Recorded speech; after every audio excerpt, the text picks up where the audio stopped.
So I reached out to CYC and they matched me up with Maya, and that's how we got started. I went, the first time I met her, I went to her school, and it was Taco Day. I still remember that very vividly. And we sat at a lunch table, and I got to do school all over again with her. And she was a little quiet and a little shy, but that changed very quickly.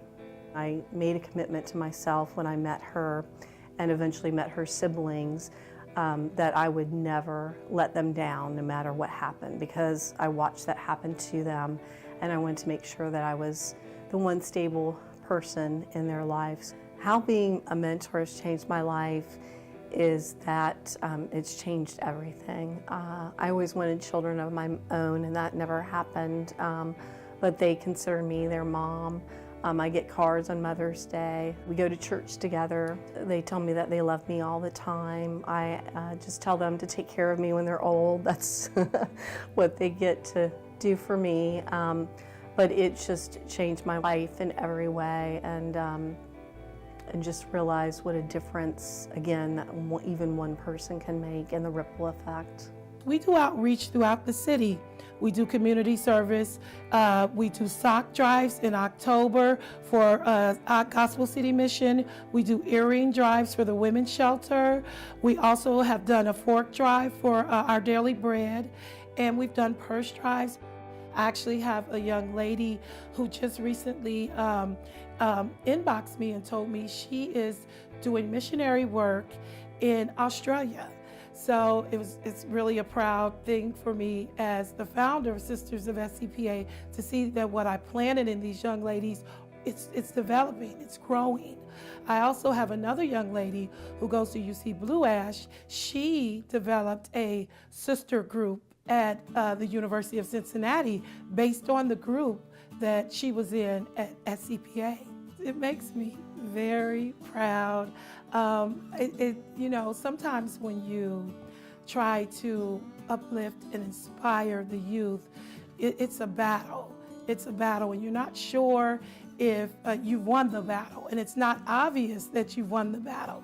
But when things like that happens, and I see girls come back and tell me, you know, Miss Jackie, what you said to me, what I did when I was with the sisters taught me so much. I know that the battle was won. When I met that first refugee family, my expectation was that I would not go past or beyond that first family, but what ended up happening was as new refugees came in, and I started to learn more about their plight and what they had been through coming, as well as how many years a number of them had spent time in refugee camps. I started feeling more and more called to support them and help them to call Cincinnati home. So 4 years ago, I left my job to focus my life on this work.